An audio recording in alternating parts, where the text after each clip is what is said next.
तनाव को समझो, जीवन भर चिंता मुक्त रहोगे। क्या आपने कभी गौर किया है कि कभी कभी तो हम बैठे बैठे ही थक जाते हैं और कभी हम बहुत ज़्यादा काम कर लेते हैं और फिर भी हमें थकान महसूस नहीं होती।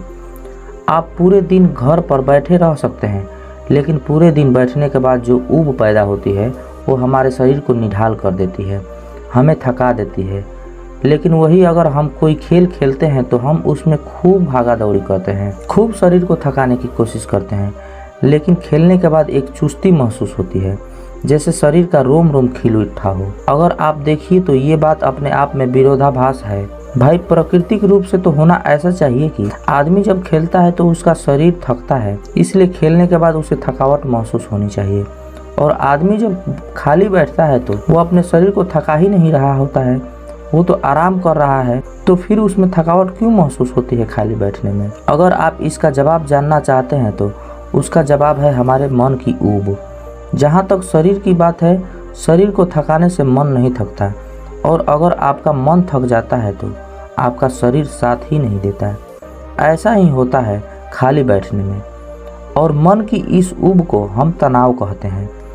आज की जो कहानी हम आपको सुनाने वाला हूँ उसमें आपको तनाव के बारे में संपूर्ण जानकारी मिल जाएगी, और अगर तनाव को समझ लेते हैं तो आपके जीवन में दुखों का मिटना निश्चित है, क्योंकि दुख तनाव के कारण ही पैदा होते हैं।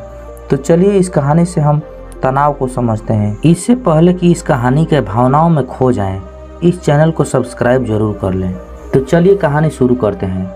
ये उस समय की बात है जब बुद्ध आम्रवन में अपना समय व्यतीत कर रहे थे। उस समय बुद्ध की ख्याति दूर दूर तक फैल चुकी थी। काफ़ी दूर दूर तक लोग अपने चिंताओं और दुखों के बारे में बुद्ध से समाधान खोजने के लिए आते थे। ऐसे ही एक दिन जब बुद्ध आम्रवन में अपने शिष्यों को उपदेश दे रहे थे तो एक अधेड़ उम्र की आदमी अपने 22-23 साल के लड़के को साथ लेकर बुद्ध की तरफ चला आ रहा था। बुद्ध ने एक नज़र उन पर डाली और उपदेश में बैठने के लिए कहा। जब उपदेश खत्म हुआ तो बुद्ध ने उस आदमी को अपने पास बुलाया और अपने पास बैठने का इशारा किया। जंगल में हरियाली छाई हुई थी और सुहाना मौसम था। जंगल से भांप भांप की पंछियों की आवाज़ वहां पर गूंज रही थी। इसके बाद बुद्ध ने उस आदमी से आने का कारण पूछा। इस पर आदमी कहता है, हे बुद्ध तथागत, मैं 2 दिन की यात्रा करके अपने बेटे को आपसे मिलवाने के लिए आया हूँ। ये मेरा इकलौता पुत्र है। ये हमेशा थका थका रहता है। ऐसा लगता है कि इसके शरीर में कोई जान ही नहीं है, कोई प्राण ही नहीं है। अगर हम इससे कुछ कहते हैं तो हमारी छोटी छोटी बातों पर गुस्सा करने लगता है। इसके देखने की क्षमता भी उम्र से पहले कमज़ोर हो गई है और इसके बाल भी पकने लगे हैं। मुझे तो कुछ समझ नहीं आता कि ये सब हो क्या रहा है। भला इतनी कम उम्र में ये इतनी बड़ी उम्र का लगता है।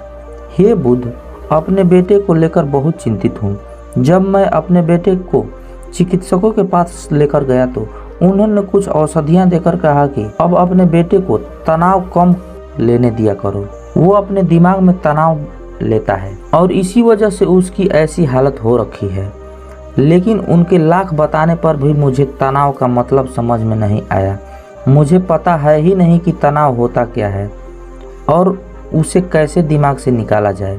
उसके लिए पहले मुझे तो ये समझना होगा कि तनाव होता क्या है, और इसलिए बुद्ध मैं आपके पास आया हूँ।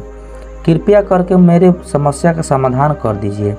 ये सुनकर बुद्ध उस लड़के को बड़ी गौर से देखते हैं, उसके आंखों में देखते हैं, उसके चेहरे को देखते हैं और फिर उसके हाथों को नब्ज भी देखते हैं। ये सब विधियां करने के बाद बुद्ध उस आदमी से कहते हैं कि तनाव लेना तो कोई नहीं चाहता, लेकिन फिर भी तनाव लोगों को दीमक की तरफ पकड़ लेता है और इंसान को यह पता ही नहीं चलता कि वो तनाव में जी रहा है।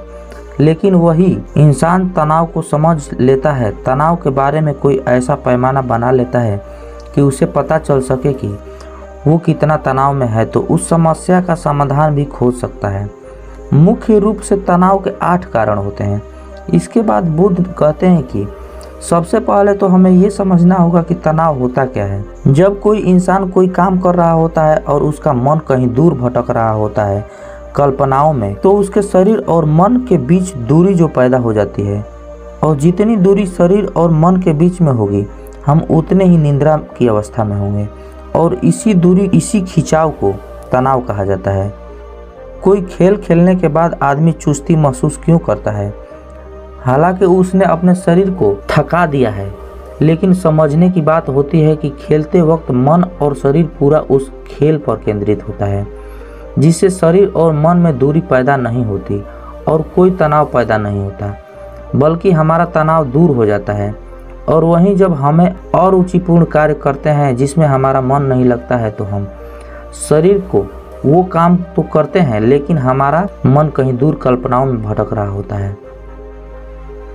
इससे शरीर और मन में एक दूरी पैदा हो गई और तनाव ने जन्म ले लिया।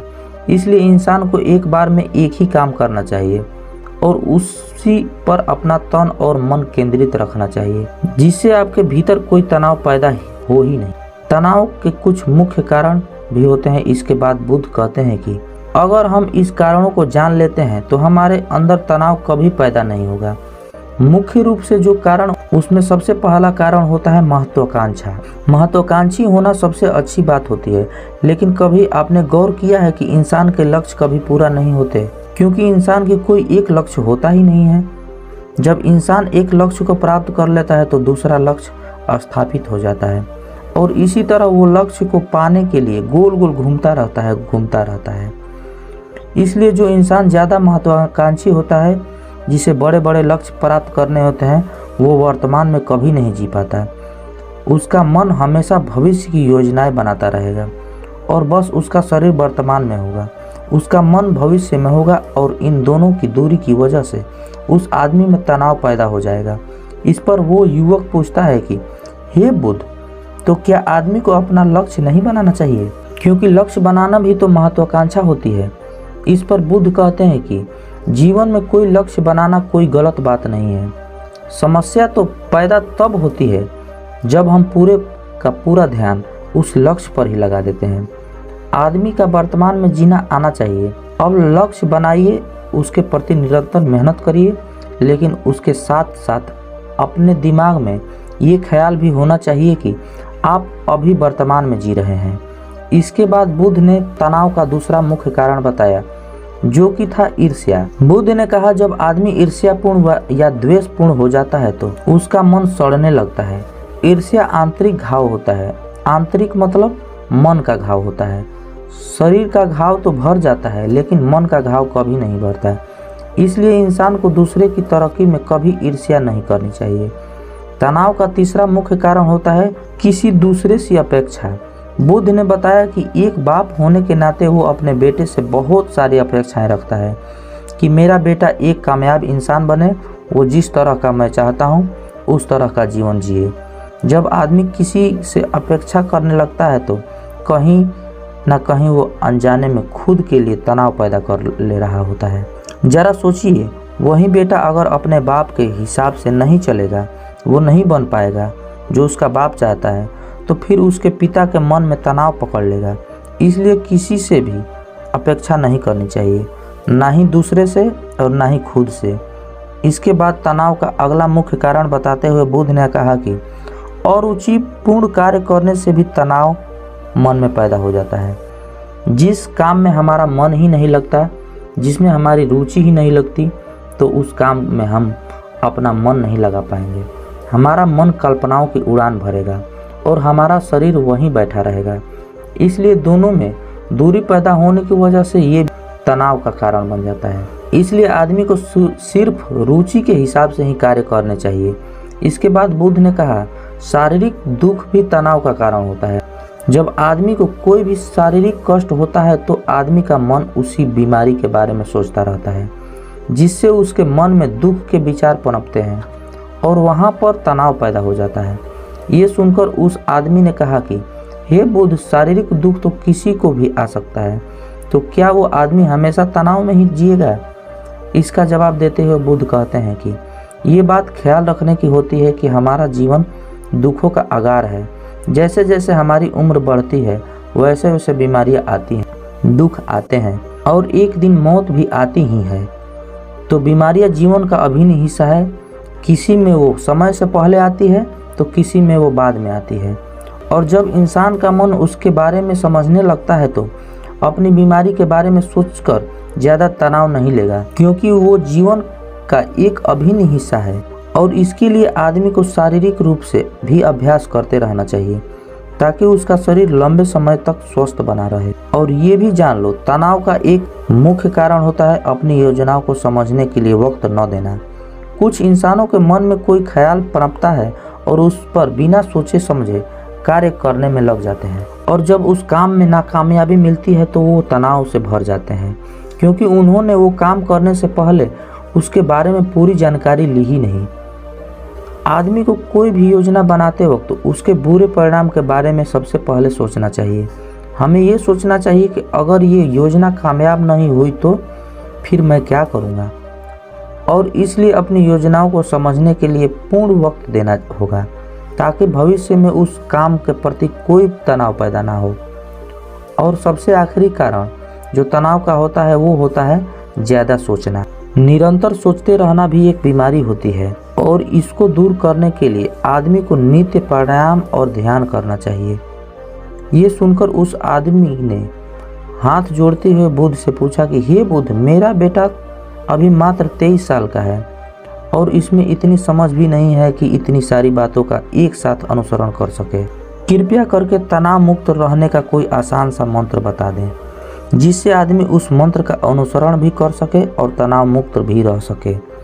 ये सुनने के बाद बुद्ध ने कुछ सोचते हुए जवाब दिया कि इसके लिए एक छोटी सी विधि है। अगर तुम इतनी बातों का पालन नहीं कर सकते तो तुम एक बार में एक काम को करने पर ही ध्यान लगाओ। जो भी तुम काम कर रहे हो बस एक काम एक बार में करो और उस काम को पूरा ध्यान लगा कर करो। अगर तुम्हारा ध्यान इधर उधर भटकता है तो जब याद आए तो वापस उसी काम पर लगा दो। ये सबसे आसान और सबसे अच्छा तरीका है तनाव मुक्त रहने का। अगर तुम खाना खा रहे हो तो खाने पे ही ध्यान लगाओ, अगर तुम चल रहे हो तो चलने पे ही अपना ध्यान केंद्रित कर दो। इससे तुम्हारा मन और तुम्हारा शरीर दोनों एक जगह पर रहेंगे और दोनों के बीच दूरी पैदा नहीं होगी, जो कि तनाव का मुख्य कारण होती है। दोस्तों, आज की युवा पीढ़ी एक बार में 2-2, 3-3, 4-4 काम एक साथ करती है।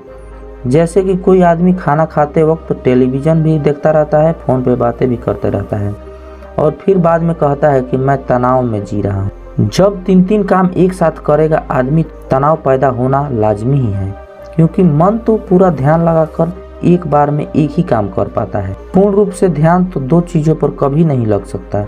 इसलिए जहाँ तक संभव हो सके कोशिश कीजिए कि आप अपना ध्यान एक ही काम पर लगा पाएं। तो दोस्तों, कैसी लगी आपको ये कहानी कमेंट सेक्शन में ज़रूर बताना, और अच्छी लगी तो इस चैनल को सब्सक्राइब जरूर कर लेना। तो मिलते हैं अगली कहानी में, तब तक के लिए अपना ख्याल रखें। जय हिंद, जय भारत, जय बुद्ध।